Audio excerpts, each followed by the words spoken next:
दोस्तों नमस्कार। अपने चैनल पे मैं विजय प्रकाश आपका हार्दिक स्वागत करता हूं। दोस्त, एक आदमी बर्फ बनाने वाली कंपनी में काम करता था। एक दिन कारखाना बंद होने से पहले अकेला फ्रीज करने वाले कमरे का चक्कर लगाने गया तो गलती से फ्रीज करने वाले कमरे का दरवाजा बंद हो गया और वह अंदर बर्फ वाले हिस्से में फंस गया। छुट्टी का वक्त था और सभी काम करने वाले लोग घर जा रहे थे। किसी ने भी अधिक ध्यान नहीं दिया कि कोई अंदर फंस गया है। वह समझ गया कि 2-3 घंटे बाद उसका शरीर बर्फ बन जाएगा और जब मौत सामने नजर आने लगी तो वह भगवान को सच्चे मन से याद करने लगा और अपने कर्मों की क्षमा मांगने लगा और भगवान से कहा कि प्रहलाद को आपने अग्नि से बचाया, अहिल्या को पत्थर से नारी बनाया और सबरी को जूठे बैर खाकर उसे स्वर्ग में स्थान दिया।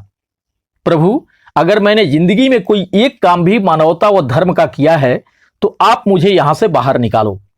मेरे बीबी बच्चे मेरा इंतजार कर रहे होंगे। उनका पेट पालने वाला इस दुनिया में सिर्फ मैं ही हूं। मैं पूरे जीवन इस उपकार को याद रखूंगा।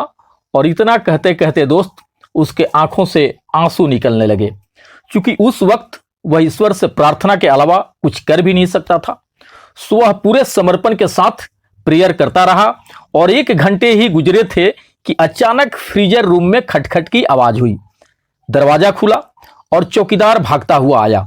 उस आदमी को उठाकर बाहर निकाला और गर्म हीटर के पास ले गया। उसकी हालत कुछ देर बाद ठीक हुई तो उसने चौकीदार पूछा, आप अंदर कैसे आए? चौकीदार बोला, साहब मैं 20 वर्षों से यहां काम कर रहा हूं। इस कारखाने में काम करते हुए हर रोज सैकड़ों मजदूर और ऑफिसर कारखाने में आते जाते मैं देखता हूं, लेकिन आप उन कुछ लोगों में से हो जो जब भी कारखाने में आते हो तो मुझसे हंसकर राम राम जी कहते हो और हाल चाल भी पूछते हो, और कारखाने से निकलते हुए आपका राम राम काका कहना मेरी सारे दिन की थकावट दूर कर देता है। जबकि अक्सर लोग मेरे पास से यूं गुजर जाते हैं जैसे यहां मैं हूं ही नहीं। आज हर दिन की तरह मैंने आपका आते हुए अभिवादन तो सुना, लेकिन राम राम काका सुनने के लिए इंतजार करता रहा। जब ज्यादा देर हो गई तो मैं आपको तलाश करने चल पड़ा कि कहीं आप किसी मुश्किल में ना फंसे हो। दोस्त, यह आदमी हैरान रह गया कि किसी को हंसकर सिर्फ राम राम जी कहने जैसे छोटे काम की वजह से आज उसकी जान बच गई। सबकी अपनी जिंदगी है, यहां कोई किसी का नहीं खाता है। दोस्त, जो दोगे आप औरों को वही वापस लौट कर आता है।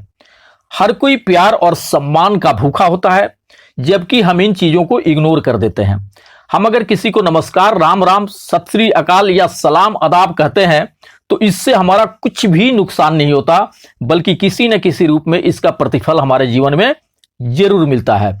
क्योंकि उस अभिवादन के बदले में कभी कभी उसके दिल से जो दुआएं हमें मिलती हैं उसका बहुत ही बड़ा असर होता है हमारे लाइफ में। दोस्त, कुछ लोग वशीकरण मंत्र की बात करते हैं, ऐसा कुछ भी नहीं होता है। दोस्त, आपके जुबान से किसी के प्रति निकले हुए शब्द ही या तो आपसे उसको दूर कर देता है या फिर आपके बस में कर देता है। आप फील करते भी होंगे, हमारे कुछ गलत शब्दों की वजह से हमारे अपने भी दूर हो जाते हैं और सकारात्मक शब्द की वजह से पराये भी हमारे अपने हो जाते हैं। शब्द में बहुत बड़ी शक्ति होती है। दोस्त, अगर हम किसी के प्रति नकारात्मक शब्द का प्रयोग करते हैं तो वह हमें मरने मारने पर उतारू हो जाता है, लेकिन हम सकारात्मक शब्द का प्रयोग करते हैं तो वह हमारे लिए अपनी जान तक देने के लिए तैयार हो जाता है। यह दरअसल हमारे पॉजिटिव शब्द की वशीकरण मंत्र है जो किसी को हमारे बस में कर लेता है। अगर हमने किसी को गाली दिया तो यह एक नकारात्मक शब्द है, तो हो सकता है बदले में वो भी हमें गाली दे, और अगर हमसे वो कमजोर है तो चुप तो रह जाएगा, लेकिन उसके अंदर से जो हमारे लिए बद्दुआ निकलेगी उसका कोई बचाव नहीं है। दोस्त, लेकिन अगर हम किसी के प्रति सकारात्मक शब्द का प्रयोग करते हैं, उनका दिल से अभिवादन करते हैं, तो उनके अंदर से हमारे लिए कुछ न कुछ दुआएं जरूर निकलेंगी।